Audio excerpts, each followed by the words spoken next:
Rendez-vous les 16 et 17 novembre 2024 prochains au Théâtre d'Yssingeaux pour le congrès Altistoria. Un congrès 100% dédié à votre histoire locale. Au travers de plusieurs thématiques, tables rondes, conférences, stands littéraires, venez découvrir les différents pans de votre histoire locale. Conflit entre paysans et forestiers au XIXe siècle, la formation fascinante des sucs issingelais, l'histoire de milliers de réfugiés qui ont gagné les terres altiligériennes durant les Premières et Secondes Guerres mondiales, les doléances des altiligériens durant la Révolution française, mais aussi l'histoire terrifiante de la baie du Gévaudan au XVIIIe siècle. Pour découvrir ou redécouvrir les émissions Altistoria, suivez-les sur nos ondes les mercredis à 19h, les samedis à 10h, mais également en rediffusion et en podcast sur Spotify, Deezer ou encore Amazon. Laissez-vous compter la Haute-Loire. Bonjour à tous chers auditeurs, bonjour et bienvenue à Altistoria, ou plus précisément à la rediffusion du congrès Altistoria, la première édition du congrès qui a eu lieu les 16 et 17 novembre 2024 au Théâtre d'Yssingeaux.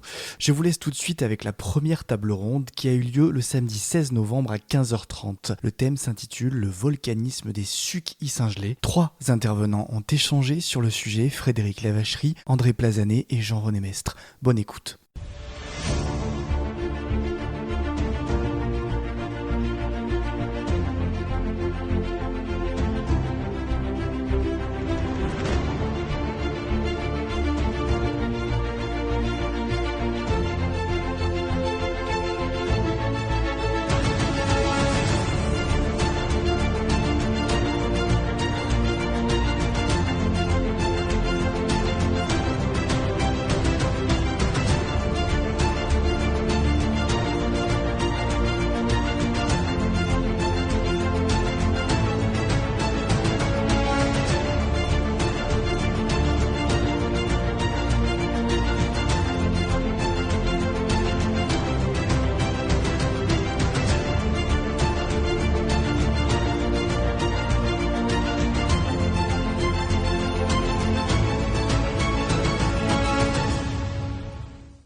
Bonjour à tous, bienvenue à cette deuxième thématique qui est une table ronde cette fois, donc pas une conférence. Donc on va avoir des échanges de points de vue, peut-être même un petit débat qui résultera de cette table ronde. Alors la thématique, je vous la présente à l'écran. C'est une thématique qui aborde les sols de la Haute-Loire, puisqu'elle traite du territoire des sucs issingelais. Quel est le rapport de l'homme au volcan ? Je vous présente nos invités qui ont eu la gentillesse de participer à cette table ronde. On a dans un premier temps, au centre, en rouge, André Plazanet. Vous êtes vice-président du groupe géologique de la Haute-Loire. Bonsoir André. Bonsoir à tous. Frédéric Lavacherie, vous êtes président fondateur du Centre Haroun Tazieff pour les sciences de la Terre. Vous œuvrez pour faire connaître les travaux de votre père Haroun Tazieff et votre étude sur les liens géologiques entre le Mézin et Chauvet en Ardèche. Merci Frédéric d'être parmi nous. Et enfin Jean-René Mestre, sur ta droite André. Jean-René, vous êtes amateur d'histoire locale et vous développez des idées sur les rapports entre les civilisations et les paysages. Bonsoir. Bonsoir, c'est le point de vue de la mythologie. C'est ça. Et juste derrière toi, Erwan Leroy-Arnaud. Erwan, tu es administrateur, créateur de la Mobile Compagnie, qui est une compagnie qui est passeuse d'histoire. C'est ça Erwan ? Oui, c'est ça. Bonjour à tous. Donc Erwan est là en fait pour nous lire des documents d'archives d'une manière théâtrale, c'est un comédien professionnel. Donc voilà, il interviendra au milieu de la table ronde. Tout d'abord, messieurs, j'ai envie de vous poser la question suivante, qui est directement en lien avec le titre pour que le public soit bien au fait du sujet. Qu'est-ce qu'un suc ? Alors, un suc, si vous voulez, c'est une montée de lave d'une composition chimique un peu particulière, c'est-à-dire que ce que vous voyez très souvent dans les reportages ou les documentaires, on voit de la lave rouge qui coule d'un volcan, etc. Alors, les sucs ne sont pas... la composition chimique de la lave des sucs n'est pas celle-ci. C'est quelque chose de beaucoup plus visqueux, de beaucoup plus pâteux, si vous voulez, qui est remonté et qui n'est pas ou très peu sorti autour du point d'émission. Voilà la définition d'un suc. Jean-René, même définition pour toi? Pour vous? Pas tout à fait, pas tout à fait. Moi, j'ai une vision non pas de géologue, mais de touriste. De touristes curieux, de touristes amateurs d'histoire, de légendes. Et pour moi, un suc, ça fait partie d'un paysage, donc d'une lecture d'un paysage et de beaucoup de traces du passé humain derrière que j'essaye de retrouver, de collationner. On en parlera tout à l'heure. J'ai préparé un petit rapide PowerPoint là-dessus pour essayer de montrer que pour moi un paysage c'est un échange entre l'homme et la nature, et c'est un échange, une appropriation et aussi quelque chose que l'on se transmet d'année en année, de génération en génération, de millénaire en millénaire. Voilà.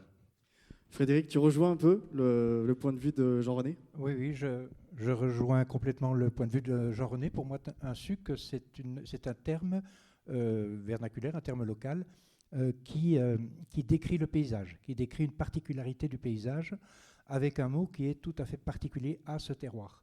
Et les sucs, il peut y avoir des sucs qui sont granitiques et pas volcaniques. Je suppose que tu seras d'accord avec moi qu'il y a des sucs qui sont granitiques.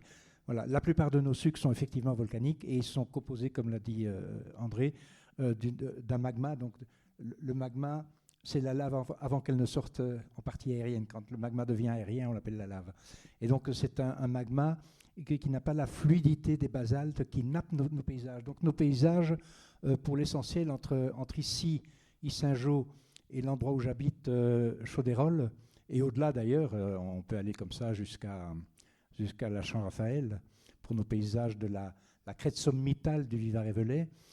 Nos paysages sont essentiellement, pas partout, mais quand même très majoritairement, on a sous les yeux deux types de paysages. Un paysage ondulé, comme on peut en voir du côté des Estables,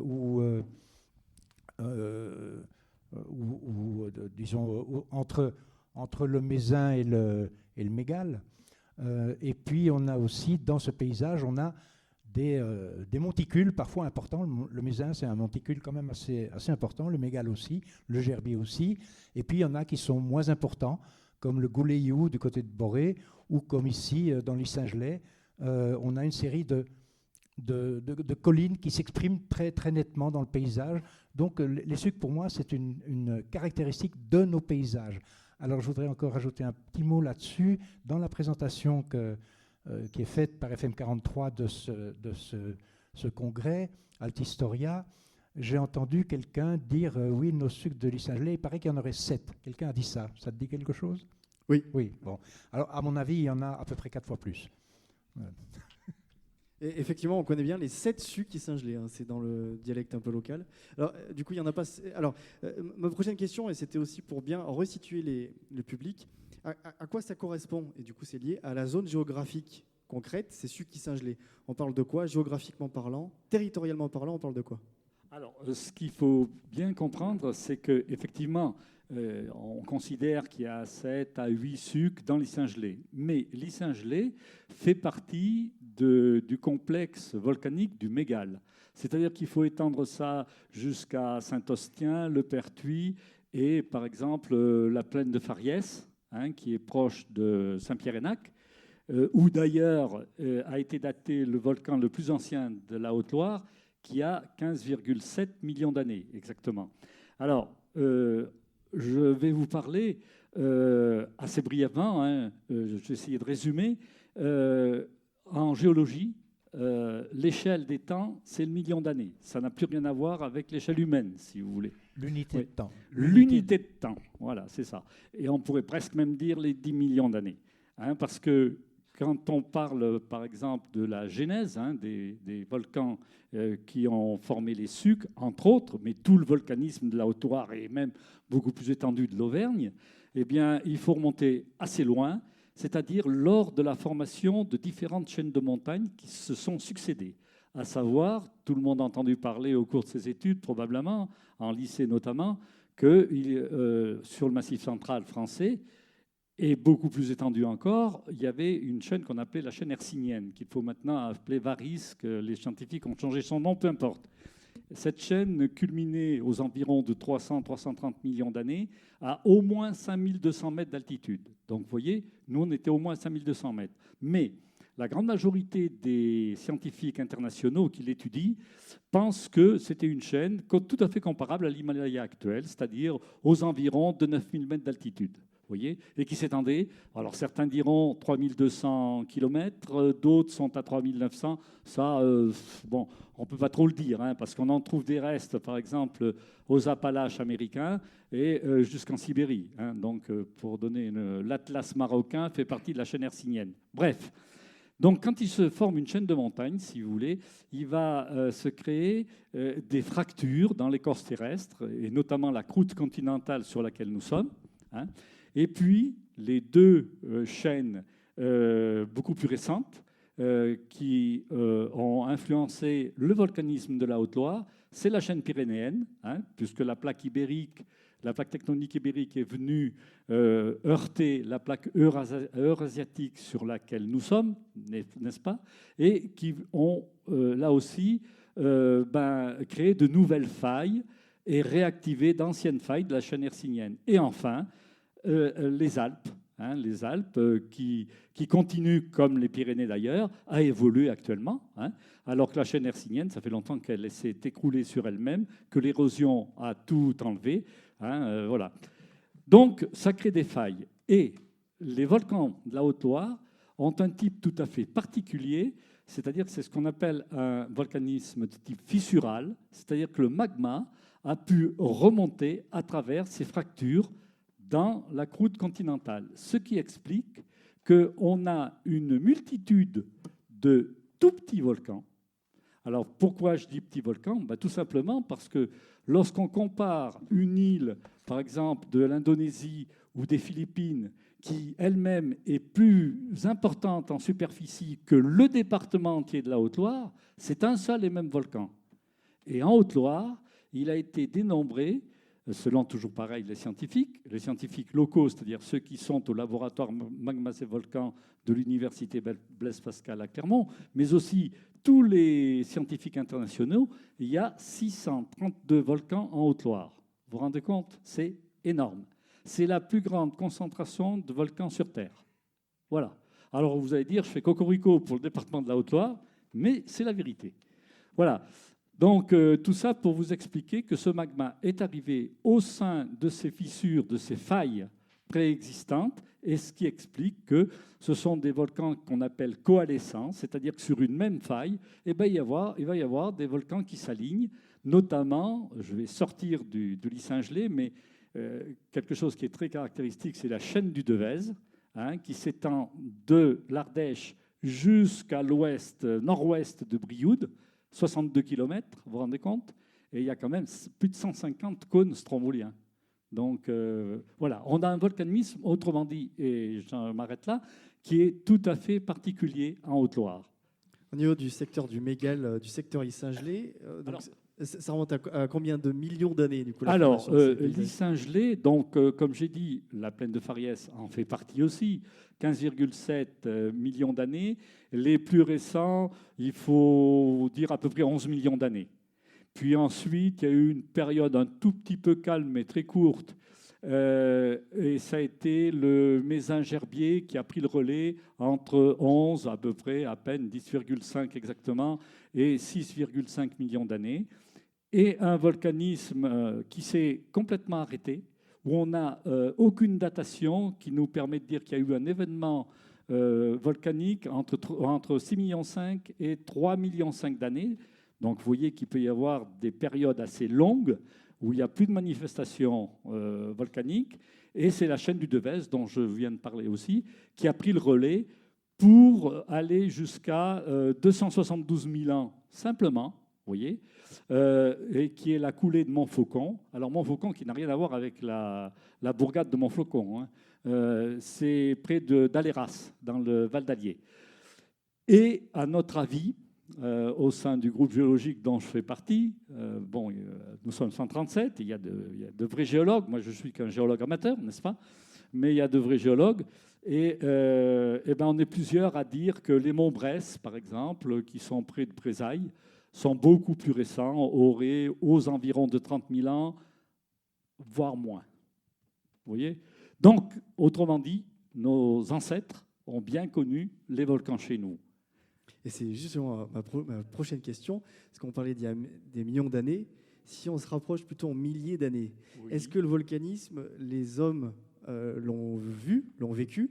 Et si oui, est-ce qu'il y a eu un impact du volcanisme sur les activités humaines, sur les peuples primitifs, primaires? Bien sûr qu'il y a eu un impact, ne serait-ce que pour la fertilité des sols. C'est-à-dire que quand vous avez des volcans qui émettent des laves, telles qu'encore une fois, je vais la reciter pour la énième fois, mais la chaîne du Devèze, où la lave contient énormément d'éléments ferro-magnésiens, eh bien, vous avez des terres qui sont extrêmement fertiles. C'est pour ça qu'on peut cultiver la lentille verte du Puy, par exemple. Hein, et puis pas que ça, des céréales à certaines altitudes où on les trouve rarement ailleurs. Hein.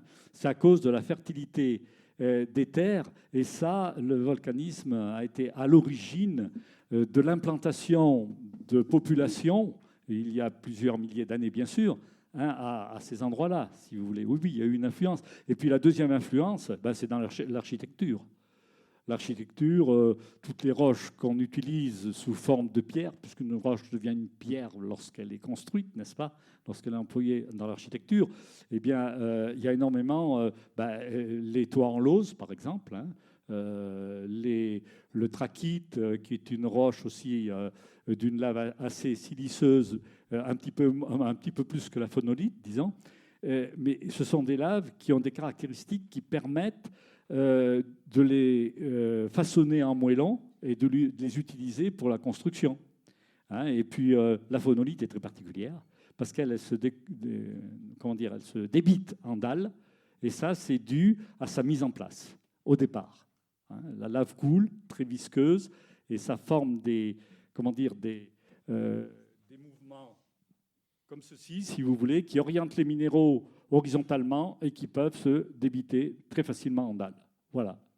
Est-ce que, alors maintenant j'ai une question peut-être plus artistique, est-ce que nos ancêtres, comme l'homme de Néandertal par exemple, et là je vais peut-être me tourner vers toi Frédéric, parce que je vais reprendre une de tes expressions, le spectacle de catastrophe, le spectacle de la catastrophe je crois, est-ce qu'ils ont pu être témoins d'éruptions volcaniques, et est-ce qu'ils ont pu en faire de l'art? Donc je vais juste mettre la photo que tu as choisie Frédéric. Donc là c'est une illustration qui montre une éruption volcanique, et je te laisse la main sur ce début d'accroche. Oui, alors cette photo-là, je l'ai trouvée dans les archives de Tazieff. Elle n'est pas datée, il n'y a pas d'inscription. C'est manifestement, enfin je pense que ce doit être une... Alors il faudrait la regarder en détail, ce que je n'ai pas fait, mais ça se trouve peut-être du côté de la Martinique ou alors...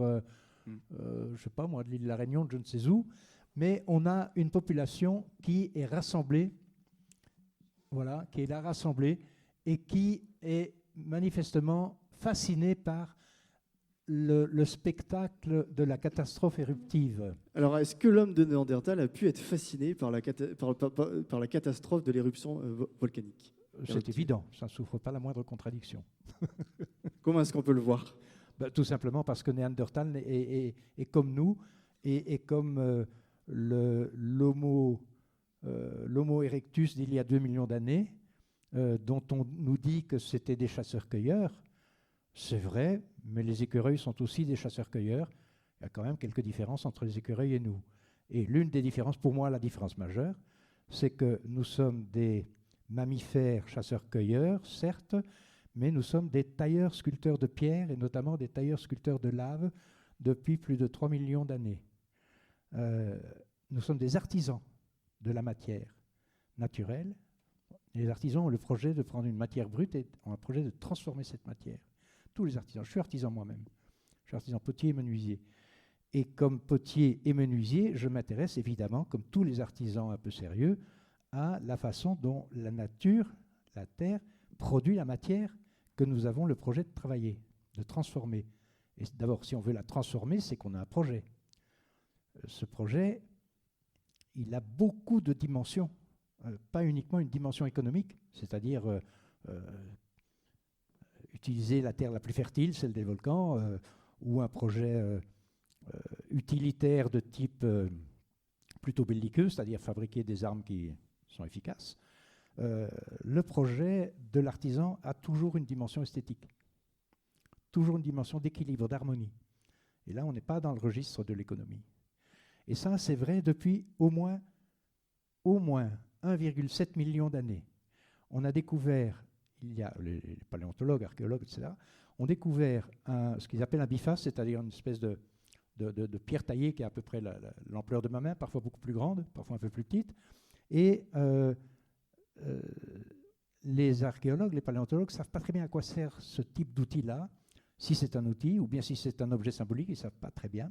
Mais il y a 1,7 million d'années, on taillait déjà une pierre de façon à ce qu'elle soit symétrique, que cette face-là ressemble à celle-là, et qu'il y ait un double axe de symétrie, un axe de symétrie comme ceci et un axe de symétrie comme dans ce plan-là.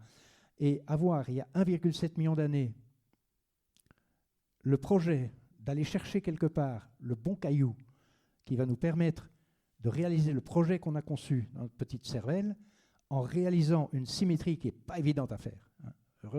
Parce que pour tailler ça, on prend un autre caillou pour faire le truc. Et donc cette notion de symétrie, elle suppose que nous avons un regard sur notre environnement qui intègre l'harmonie du paysage et les ruptures d'harmonie aussi. Et donc cette notion-là, qui est à la source de l'art, en réalité, elle est présente chez nous depuis au moins 1,7 million d'années. Et donc les gens qui font ça, comment voulez-vous qu'ils ne soient pas sensibles à un tel spectacle? En plus, je pense vraiment que nous sommes la seule espèce animale dont chaque individu soit fasciné par le spectacle de catastrophe. Pas seulement le spectacle éruptif, mais l'inondation, toute catastrophe. J'ai cherché dans les bouquins d'éthologie animale, j'ai rien trouvé qui renseigne, j'ai pas trouvé de témoignages qui nous disent un chimpanzé a été fasciné par une éruption. J'ai écrit à toute une série de primatologues, ils m'ont jamais répondu, mais je pense que maintenant que j'aurais posé la question, ils vont regarder. Alors, si on pense que les premiers hommes de Haute-Loire ont pu voir des éruptions volcaniques, est-ce qu'on peut en avoir les preuves, les dater, les situer par le biais de l'art, des fresques, etc. Oui. On a la preuve par la grotte Chauvet. En 2013, je me suis dit les volcans doivent être dans la grotte Chauvet parce que des gens qui représentent de façon aussi remarquable la faune qu'ils observent à l'extérieur de la grotte ne peuvent pas ne pas avoir eu une carte mentale du paysage, un paysage qui est marqué notamment par ces sucs dont nous venons de parler, qui sont tout à fait majestueux. Dans la grotte Chauvet, il y a, si on peut qualifier le gerbier de suc, parce que c'est un suc, mais il est majestueux, il y a dans la grotte Chauvet un rhinocéros qui est l'emblème d'ailleurs de la grotte, de la reproduction de la grotte Chauvet. Ce rhinocéros, il est très expressionniste, il a une corne gigantesque, et puis son échine remonte comme ça, comme si c'était un mammouth, donc, alors que les autres rhinocéros n'ont pas du tout cette allure, et redescend comme ça. Eh bien, ce profil-là, l'échine de ce rhinocéros, c'est l'homothétie du gerbier de jonc. Donc pour moi, ce rhinocéros symbolise le paysage de nos sucs. Alors ça, ce n'est pas une preuve, c'est une hypothèse. Mais ça, c'était en 2013. En 2015, en lisant une revue d'archéologie qui s'appelle Dossier d'archéologie, qui était consacrée à la grotte Chauvet, il y avait tout un article remarquable, d'ailleurs, des spécialistes qui étudient la grotte Chauvet, concernant le panneau qu'ils ont appelé le panneau du Mégacéros. C'est un ensemble de traits, de dessins, de signes sur un rocher calcaire dans la grotte Chauvet, et ils ont reproduit ces signes pour bien les étudier. Et j'y ai vu le lac d'Issarlès en éruption sans magma, en éruption hydrogazeuse, j'expliquerai un petit peu ce que c'est. Au-dessus, un profil comme ça, qui pour moi représentait le volcan du Cherchemus, juste au-dessus du lac d'Issarlès. Et au-dessus, un dernier signe qui pour moi est la silhouette du Mézin. Et donc, ça aurait représenté là la vallée de la Véradère, une vallée qui fait 16 km. Alors, ça, c'est de nouveau, c'est de l'écubration fumeuse de Tartampion, que je suis, Mais j'ai fait même pas interprétation, j'ai immédiatement vu ça dans cette revue d'archéologie, et je me suis dit, si j'ai raison, je devrais trouver aux abords du lac d'Issarlès la preuve qu'il y a eu ce phénomène, c'est-à-dire une éruption catastrophique, une éruption gazeuse qui projette les eaux du lac en l'air, mais sans émission de magma. On ne connaît dans le monde, jusqu'à présent, que 5 volcans qui ont connu ce type d'éruption, 2 au Cameroun, 2 en Italie, et en France, c'est le lac Pavin. Je connais très bien les études qui concernent ces volcans-là. C'est pour ça que, comme j'ai cette instruction et que je connais bien le territoire, ben c'est comme ça que j'ai pu faire cette interprétation, cette lecture. C'est pas sorcier. Mais donc, je suis allé aux abords au lac d'Issarlès. En 4 heures, j'ai découvert ce qui me paraissait être les traces, dans des couches géologiques, être la trace qu'il y avait eu ce phénomène. J'y ai fait venir l'un des meilleurs spécialistes de ce type de phénomène, qui a découvert l'inventeur de ce phénomène en ce qui concerne le lac Pavin. Et sa découverte a été validée. Qui est-ce qui s'appelle Thierry Del Rosso, qui, avec Pierre Lavina, un autre volcanologue, Thierry Del Rosso est géologue et Pierre Lavina est volcanologue, ils ont découvert ça et ils en ont rendu compte lors d'un colloque international consacré au lac Pavin en 2009. Oui. Et ce colloque a validé la publication orale de Thierry Del Rosso. Il est en train de la publier maintenant par écrit. Mais enfin, je l'ai fait venir et il a examiné ce que j'avais trouvé. Il en a établi la courbe de granulométrie et il m'a dit, bingo, tu as raison, c'est le même phénomène qui s'est produit au Pavin. Je termine en disant, j'ai fait cette analyse-là et j'ai fait venir Thierry Del Rosso en 2015. Depuis 2015, j'attends qu'une équipe scientifique fasse une contre-expertise et nous dise vous déconnez. Mais tant que ça n'est pas fait, il y a une vérité scientifique qui peut être provisoire, mais qui montre que il y a bien représentation de volcans en éruption dans les fresques de Chauvet. Et si j'ai pu l'établir aussi facilement, c'est que nous avons, entre les gens de Chauvet et nous, une syntaxe commune du récit du paysage. André, et ensuite je viens à toi, Jean-René, pour la suite. André Plazanet, tu penses quoi de cette interprétation-là ? Mais c'est une hypothèse qui est tout à fait remarquable. Hein. Non, moi je dis oui, j'adhère. Oui. Si, j'adhère. C'est une autre façon. Une première. Un membre du groupe géologique de Haute-Loire adhère. Eh ben, merci beaucoup.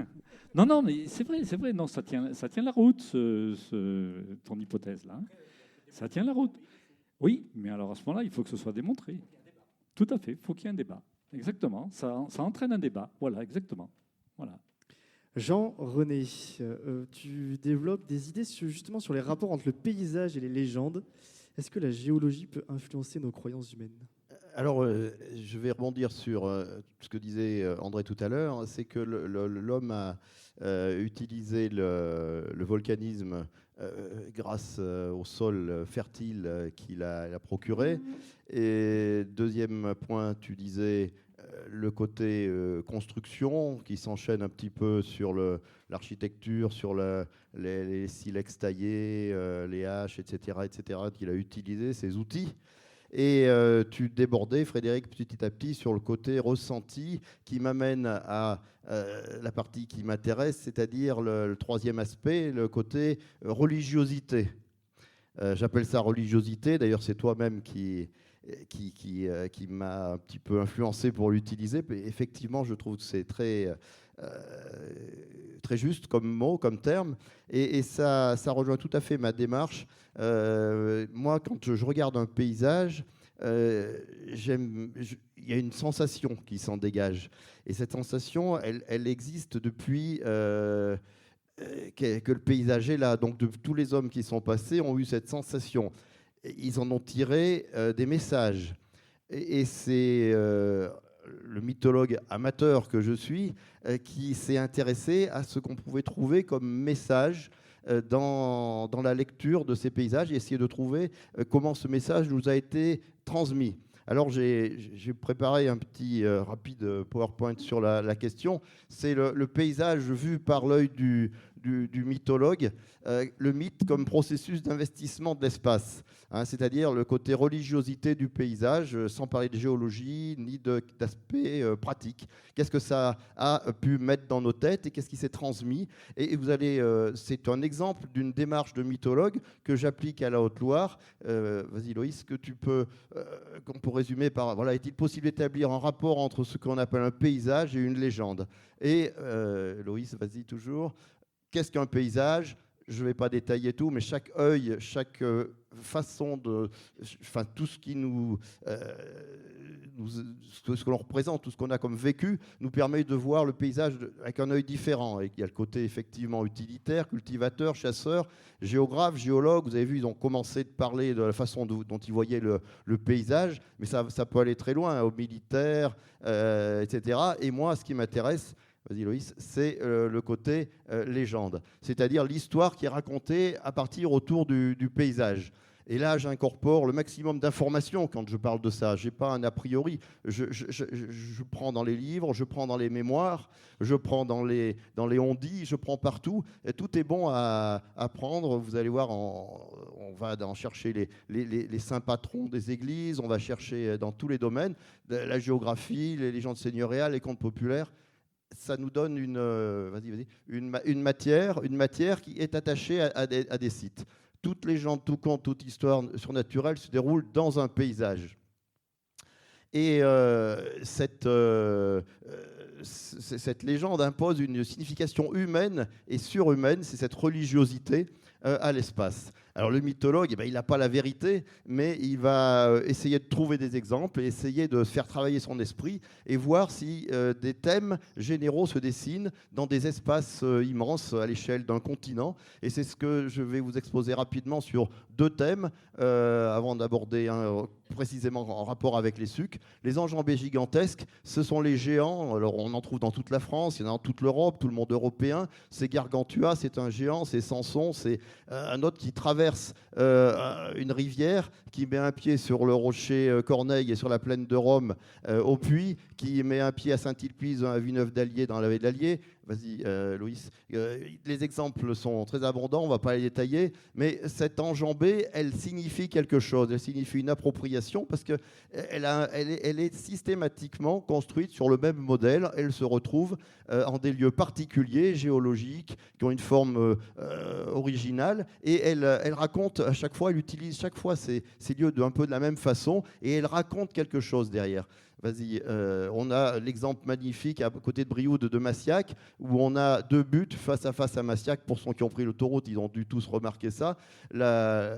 L'éminence de Saint-Victor d'un côté, la Madeleine de l'autre, et un géant qui passe entre les deux. Et là, on a une légende, mais j'aurais pris celle-là au hasard, qui raconte, vas-y Louis, qui raconte un passage de Gargantua qui met un pied de chaque côté. Légende païenne et une légende chrétienne, je simplifie au maximum pour vous donner l'idée. De l'autre côté, une Sainte-Madeleine d'un côté, Saint-Victor de l'autre, et Saint-Victor et Sainte-Madeleine vont se rencontrer, et il va y avoir, Gargantua va utiliser ce passage. Il y a une histoire qui est racontée autour de tout ça, une histoire que les mythologues ont relevée, qu'ils ont analysée, qu'ils ont comparée, c'est de la mythologie comparée à l'échelle du continent indo-européen, et pour eux, ils ont émis une proposition, c'est que cette enjambée gigantesque correspond à une expression d'un certain rite de passage dans le culte des morts. Deuxième mythe sur lequel je attire votre attention, celui de la céphalophorie, c'est-à-dire c'est le saint, le martyr, qui a eu la tête coupée et qui va porter sa tête pendant un certain nombre de mètres ou de dizaines ou de centaines de mètres, et il va suivre un parcours particulier. Tout ça se passe en bordure de ruisseau, ça va vers une source. Vas-y, on trouve ça dans tout le même espace indo-européen. Ça rappelle des textes mythologiques irlandais, des légendes arthuriennes, des thèmes mythiques celtiques, des têtes coupées. On retrouve ça à Saint-Denis, par exemple, à côté de Paris, où le Saint-Denis a parcouru 5,5 km, mais on le retrouve aussi en Haute-Loire, 2 exemples parmi d'autres. Brioude avec Saint-Julien et Espaly avec Saint-Marcel, où on est face à des saints céphalophores. Et là, les mythologues ont analysé ce mythe, ont retrouvé des exemples dans les traditions scandinaves, indiennes, d'une tête qui serait le soleil, des martyrs qui survivent avec la tête coupée, leur tête qui survit à la décapitation, et ils ont mis ça en rapport avec un culte solaire, le culte du soleil qui se régénère tous les jours, qui revient. Donc on voit le culte solaire dans l'espace en quelque sorte. Donc le mythe est un organisateur de l'espace. C'est un théâtre, on regarde. Et le mythologue va analyser, rechercher tout ce qu'il peut pour accumuler des éléments, pour essayer de tirer des conclusions. Et il va comparer avec tout ce qui existe et élargir au maximum son champ de recherche à la Terre entière forcément. Et on peut se demander tout ça, à quelle époque ça remonte ? Eh bien, on ne sait pas s'arrêter. Parce que quand on prend un de ces mythes, on remonte, et on va vas-y Loïs, des premiers textes, ça c'est la page avant, on va des premiers textes du 2e, 3e siècle, les mégalithes, on va aux mégalithes, on va au polissoir néolithique avec les saints céphalophores, et on arrive, voilà, c'est la page qui va faire plaisir à Frédéric, on arrive à 6, 8, 10 000, 35 000 ans, on arrive sans aucun problème à remonter jusqu'à l'époque des éruptions volcaniques visibles, et c'était juste avant, s'il te plaît, en arrière, le souvenir d'une religion des origines, d'une tradition commune qui s'est perpétuée, et on essaye, mythologue d'aujourd'hui, de remonter le temps, de remonter cette tradition. Alors, qu'est-ce qui se passe dans le pays des Sucs ? Un exemple que j'ai pris, pas au hasard, mais un petit peu, Frédéric attire mon attention l'autre jour sur Sainte Agathe. Sainte Agathe, c'est une sainte qui est à Catane, en Sicile, vénérée parce qu'elle protège Catane de l'Etna. Et la légende là-bas raconte que c'est une vierge qui a été martyrisée. La légende païenne en fait l'épouse d'ailleurs de l'Etna. Enfin, il y a une relation avec le volcanisme, avec toute la religiosité liée à ce terroir volcanique qui rappelle la première photo, la première diapo que tu montrais, avec le peuple assemblé sous le volcan. Et je me suis dit, bon, ben, Sainte Agathe, si on en trouve en Sicile, à côté de l'Etna, et si ça a un lien avec le volcanisme, si ça a un lien avec le volcanisme, déjà on avait Agde, au bord de la mer Méditerranée, qui est un point volcanique où Sainte Agathe est vénérée aussi. Est-ce qu'en Haute-Loire, le pays des Sucs, très remarquable par cette forme originale, est-ce qu'on va y retrouver Sainte Agathe ? Une analyse approfondie m'a prouvé que 3 endroits, c'est la carte précédente, 3 endroits en Haute-Loire existent avec le culte de Sainte Agathe, et ils sont tous les 3 en visibilité très proche des Sucs. Ils sont dans les Sucs. 2 au nord, légèrement au nord d'Issingeaux, à Piniba et à Vertamise, et 1 au château de Beaujeu, à côté du Chambon. Tous les 3 avec visibilité sur le pays des Sucs. Sainte Agathe, c'est pas fini, Frédéric. Au Chambon, c'est sur le territoire de la commune du Chambon. C'est à Beaujeu, oui, château de Beaujeu. C'est au nord, légèrement au nord. Entre temps, c'est Beaujeu. Donc tout ça, je me suis dit, Sainte Agathe, qu'est-ce qu'il y a derrière ? Alors j'ai rapidement essayé de retrouver dans ce que je vous l'ai dit, le mythe ancien, la protection, etc., etc. Et j'ai cherché en mythologie comparée, qu'est-ce qu'en avaient fait les mythologues ? Et bien, ils font de Sainte Agathe une divinité de la nourricière. Nourricière, ben, c'est cette terre volcanique nourricière dont parlait tout à l'heure André Plazanet, et protectrice contre les événements un petit peu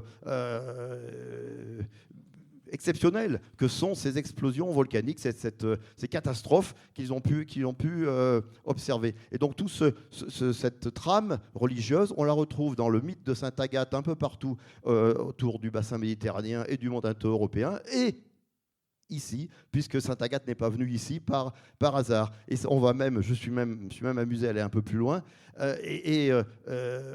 On a ici les saints de l'abbesse. Tous les habitants d'Issingeaux connaissent les saints de l'abbesse, qui sont l'image qu'ils ont des Sucs d'Issingeaux. Qu'est-ce qu'il y a de plus nourricier qu'un saint ? ça va très bien avec Agathe, qui a été martyrisée, ne l'oubliez pas. Hein, on lui a coupé les seins, le martyr de la légende dorée. Son géographie, lui a coupé le sein nourricier. Donc on est tout à fait dans une cohérence de mythologie. Et on arrive à se demander si ce puzzle mythologique ne nous ramène pas à un culte de la fertilité, un culte de la déesse mère, un culte de Sainte Agathe lié au suc volcanique. Et tout ça, il faut le voir de façon plus grande dans le paysage volcanique complet de la Haute-Loire, qui est très particulier. André, tout à l'heure, nous disait qu'on était dans l'endroit du monde où il y avait le plus de sorties volcaniques, hein, pas au mètre carré, mais en densité générale. Donc on est dans un endroit où il y a un rayonnement particulier qu'on n'est peut-être pas à même de mesurer simplement avec les yeux, les oreilles ou le toucher, mais il y a quelque chose qui se dégage et quelque chose qui semble, c'est ce que voit l'œil du mythologue, semble dégager un mythe du volcanisme lié à la terre-mère, à l'aspect créateur et destructeur de la terre-mère. Et le secteur des sucs d'Issingelé, cette forme de suc, pourrait en symboliser un aspect fertilité, nourricier et protecteur, alors que, comme je vous le disais tout à l'heure rapidement, avec ces zones de passage que sont la vallée volcanique de l'Allier, on a plus un secteur lié à l'aspect, je dis thanatologique, mais simplement de passage vers la mort, hein, comme en Égypte avec la rive droite, la rive gauche.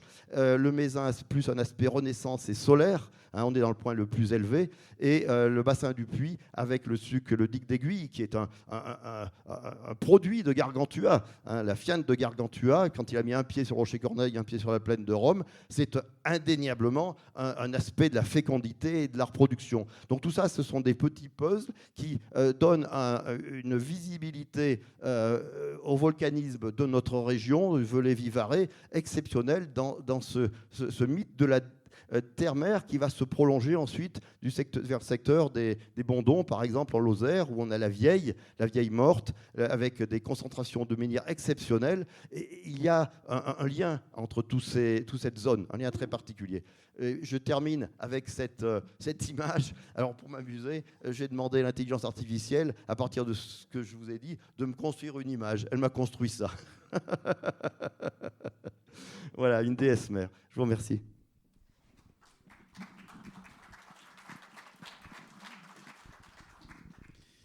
Merci Jean-René. Alors si on revient un peu sur le sujet, ensuite on clôturera là-dessus, et peut-être que certains auront des questions.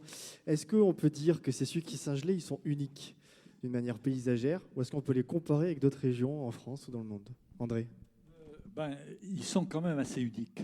Uniques, comme on l'a déjà dit, de par leur taille, n'est-ce pas, hein, ce sont de tout petits édifices, voilà, au niveau du volcanisme, hein, j'entends. Mais ils ont quand même... Dans le paysage, ils font, une image tout à fait particulière qui n'existe que chez nous, en fait, hein, que en Haute-Loire. Ça, il faut bien se le dire. Hein. Voilà. Frédéric? Oui, je voudrais aller exactement dans ton sens. J'ai cherché, mais pas de façon exhaustive, si on pouvait trouver des paysages à peu près équivalents en ce qui concerne des sucs volcaniques.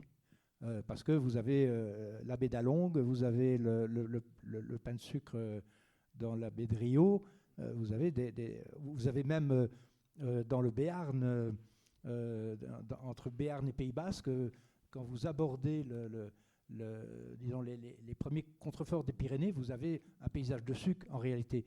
Vous avez même dans l'Aveyron des paysages de suc aussi, mais des sucs volcaniques qui s'expriment de cette façon-là, avec cette densité.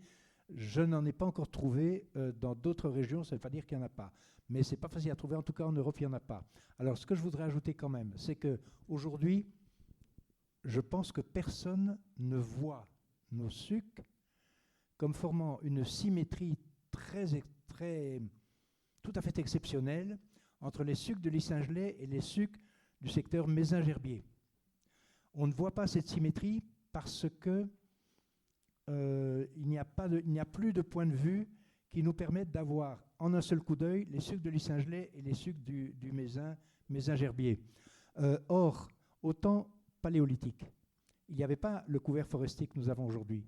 Donc, en ces temps-là, il me paraît absolument évident que pour des gens qui avaient l'esthétique de la symétrie notamment, ils ne pouvaient pas ne pas avoir remarqué, d'autant plus que c'était des nomades qui ont arpenté la terre entière, terre connue alors. Nous sommes sortis d'Afrique il y a 2 millions d'années. Dans les 10 000 ans qui ont suivi, certainement, voire moins, nous étions en Haute-Loire. Comme nous étions dans l'Oural, comme nous étions partout. À partir du moment où on sort d'Afrique, par curiosité, on va explorer le monde entier explorable à l'époque. Et donc, il y a 2 millions d'années, des gens étaient probablement déjà ici, nourris de paysages volcaniques africains, nourris, s'ils sont venus par le Gibraltar, s'ils sont venus par le Moyen-Orient, nourris de paysages volcaniques du Moyen-Orient et notamment d'Anatolie, et puis arrivés ici, ce récit qu'ils ont du paysage, comme l'a très bien expliqué Jean-René, il se réactualise, il se transforme en se réactualisant de paysage en paysage, et notamment devant nos paysages des sucs. Et ce paysage offre une symétrie très étrange, parce que c'est une symétrie tordue. Du côté de l'Issingelet, les sucs penchent vers le bassin du Puy. Et du côté du Mézin, ils penchent vers le bassin du Rhône. C'est-à-dire que sur le plan de la tectonique, André disait tout à l'heure que nos volcans sont nés par contre-coup de la surréaction des Alpes. La surréaction des Alpes, c'est un énorme poinçon qui pèse considérablement sur le manteau terrestre, et par contre-coup, nous, on remonte de 1000 mètres. Et au cours de cette surréaction, comme le disait André, les volcans sont apparus le long de failles.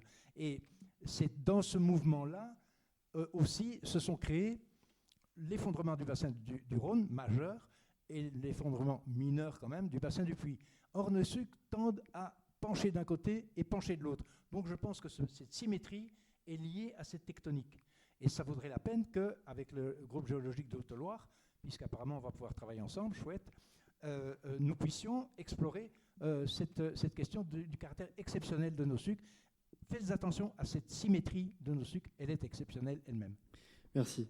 Je suis admiratif comment vous arrivez à prendre le sujet un peu au global et à le ramener au local. C'est pas évident.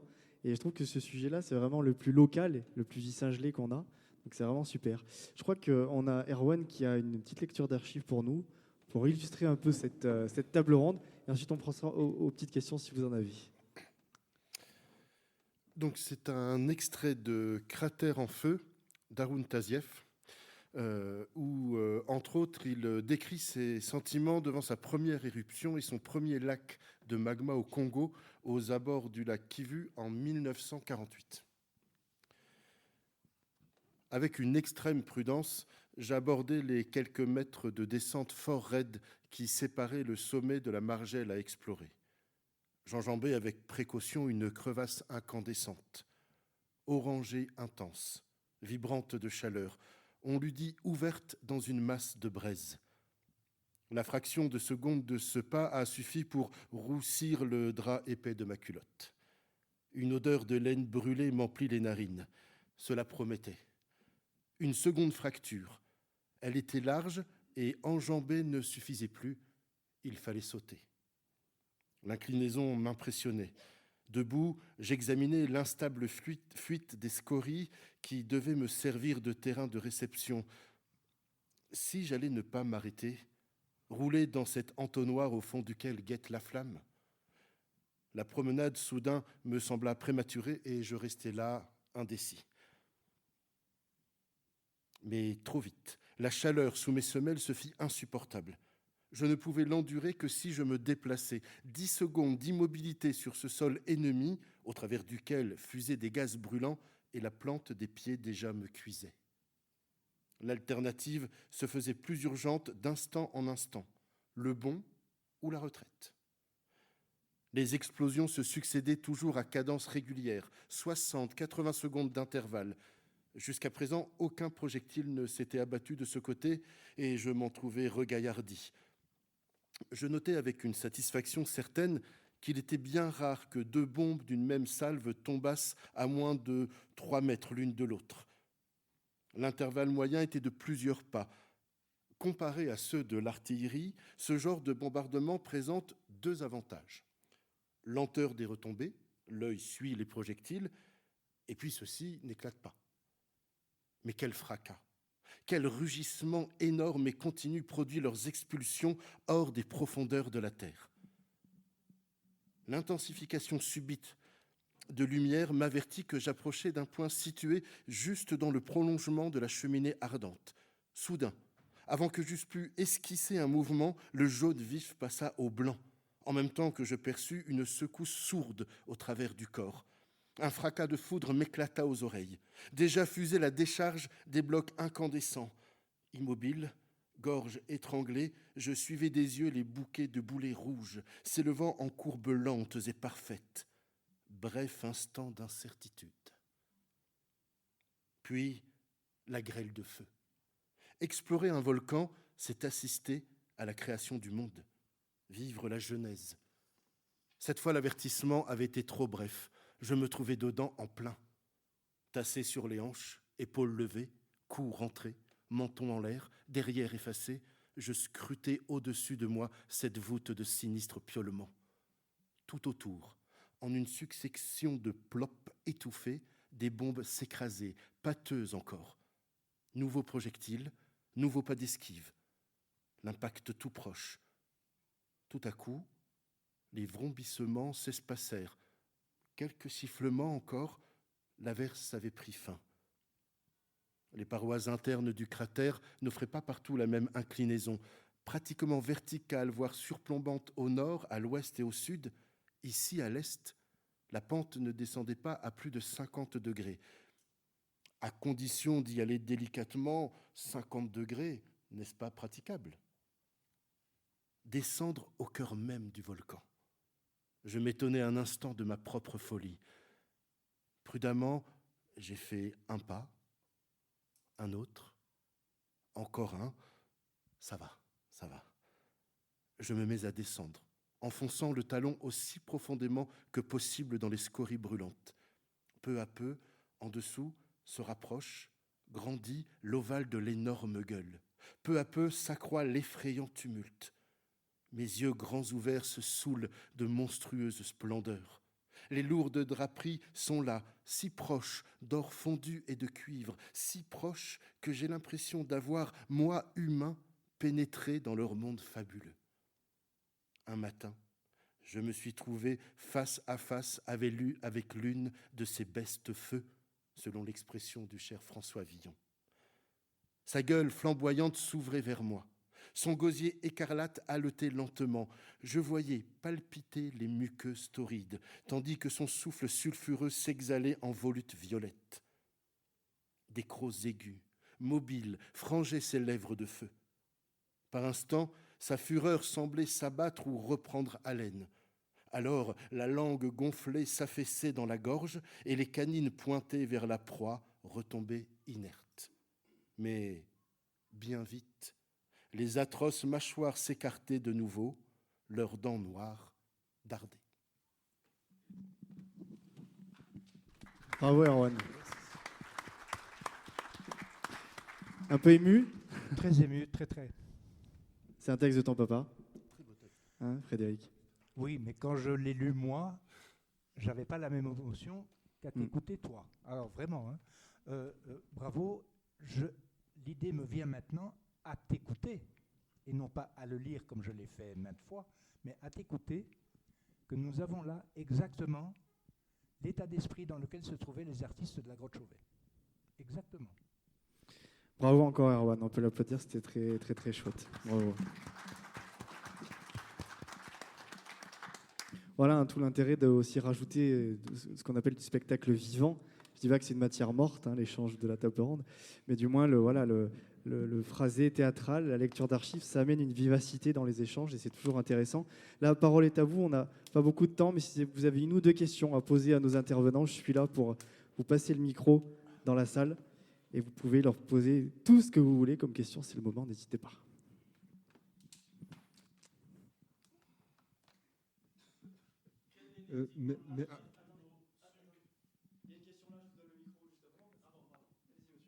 Non, c'était pas une question. C'est simplement un tout petit complément pour André et Frédéric. Dans la grotte Chauvet, c'est super important de signaler qu'elle a 37 000 ans. Donc on a parlé de millions d'années, on est à 37 000 ans. L'histoire commence à moins de 3 000. Donc les hommes, il y a 37 000 ans, ont vu les éruptions des volcans du Vivarais, qui sont beaucoup plus récents que les Sucs. Voilà. Et puis, deuxième chose, excusez-moi, tous ces Sucs, ils sont dans une lave qui sonne sous les pieds et qu'on appelle la phonolite. Voilà.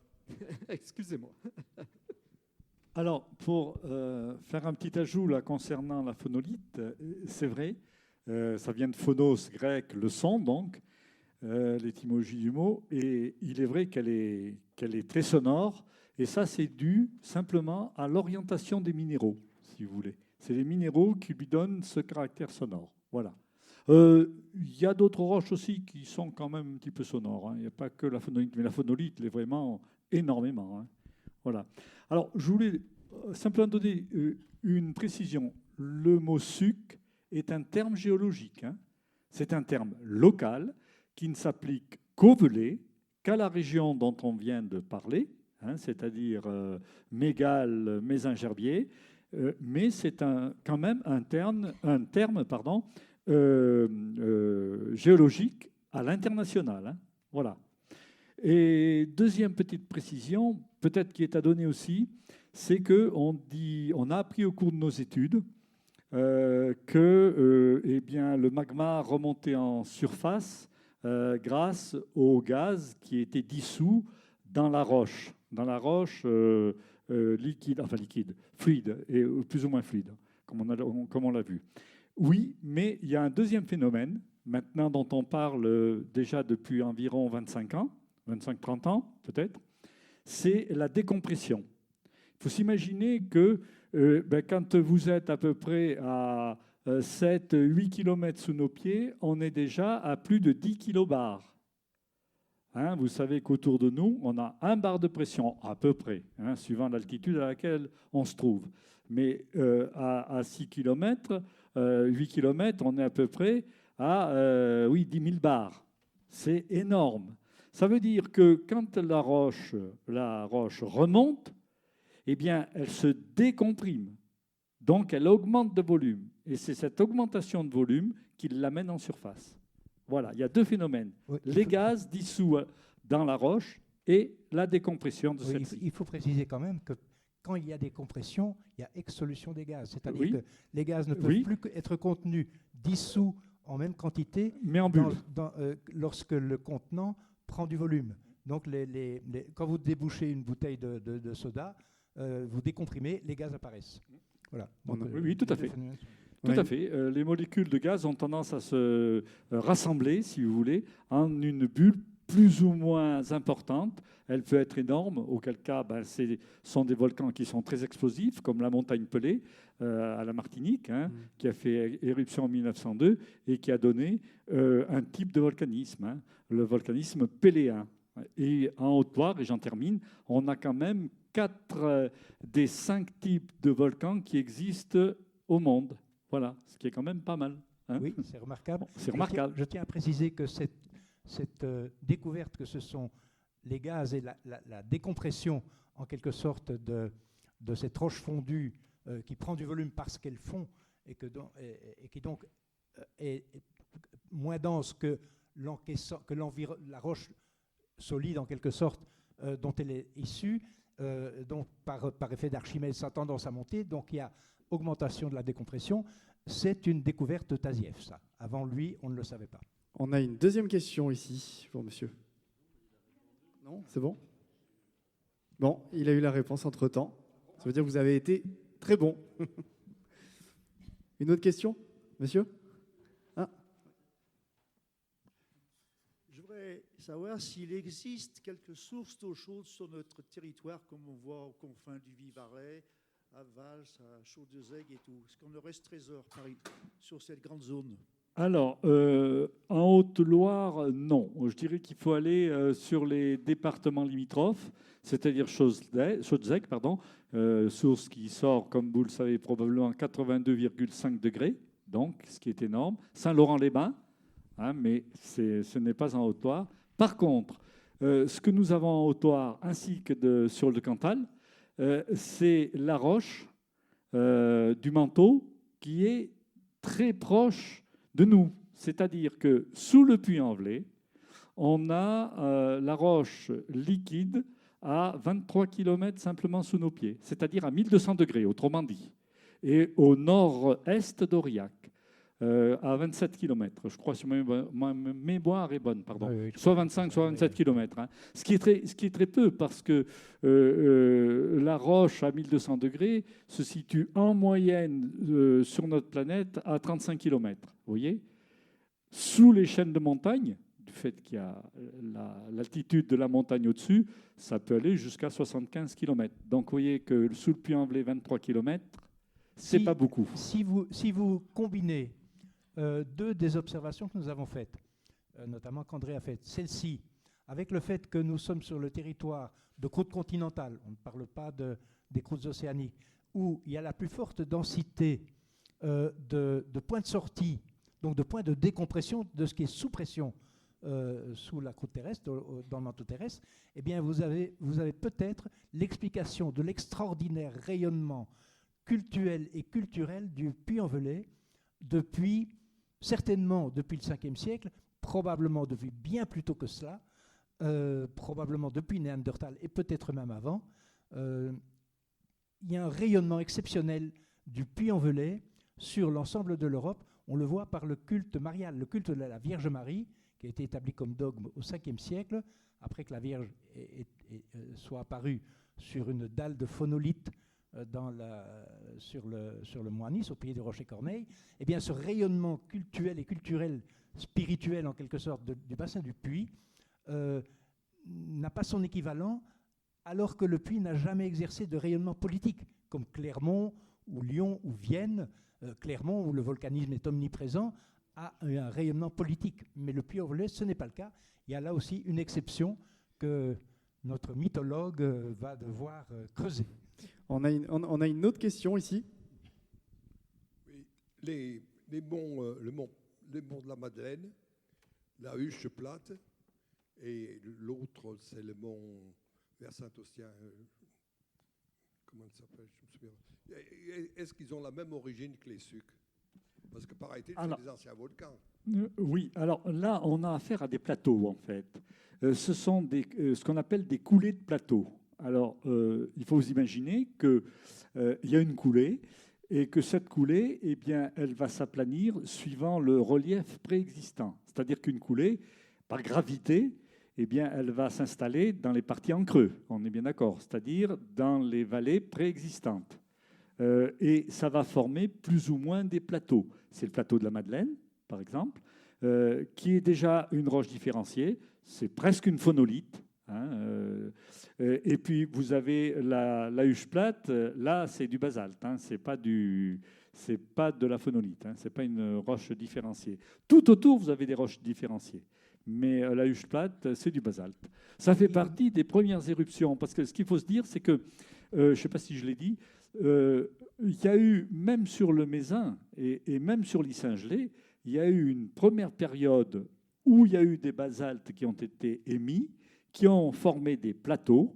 Et puis ensuite, dans la chambre magmatique, il se crée une différenciation, c'est-à-dire que la roche est en contact avec le granit.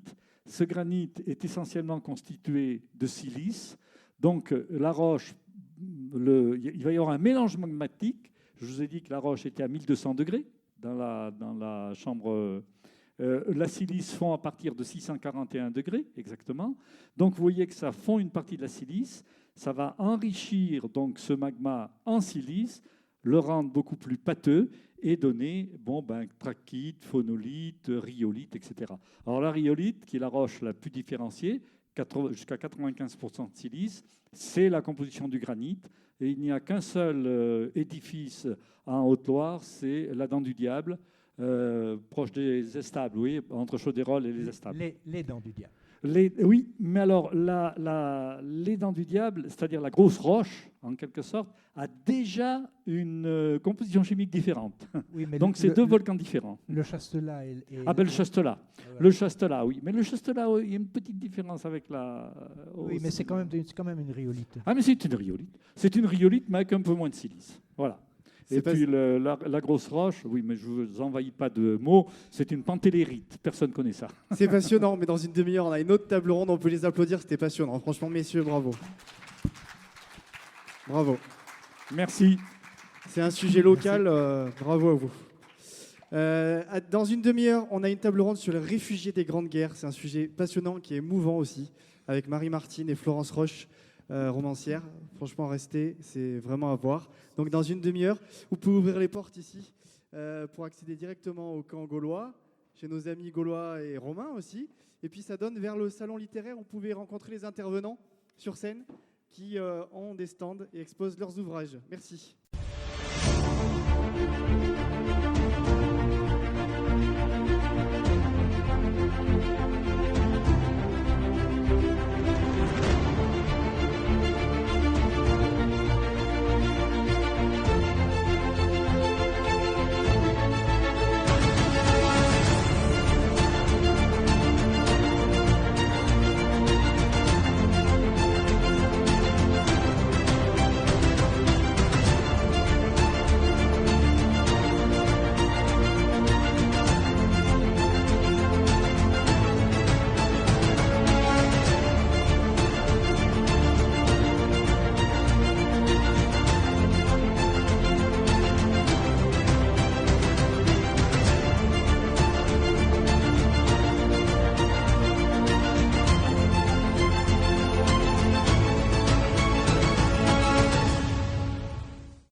Rendez-vous les 16 et 17 novembre 2024 prochains au Théâtre d'Yssingeaux pour le congrès Altistoria. Un congrès 100% dédié à votre histoire locale. Au travers de plusieurs thématiques, tables rondes, conférences, stands littéraires, venez découvrir les différents pans de votre histoire locale.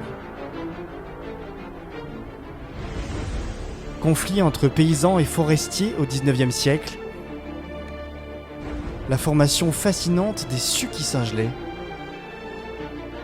l'histoire de milliers de réfugiés qui ont gagné les terres altiligériennes durant les Premières et Secondes Guerres mondiales, les doléances des altiligériens durant la Révolution française, mais aussi l'histoire terrifiante de la baie du Gévaudan au XVIIIe siècle. Pour découvrir ou redécouvrir les émissions Altistoria, suivez-les sur nos ondes les mercredis à 19h, les samedis à 10h, mais également en rediffusion et en podcast sur Spotify, Deezer ou encore Amazon. Laissez-vous compter la Haute-Loire.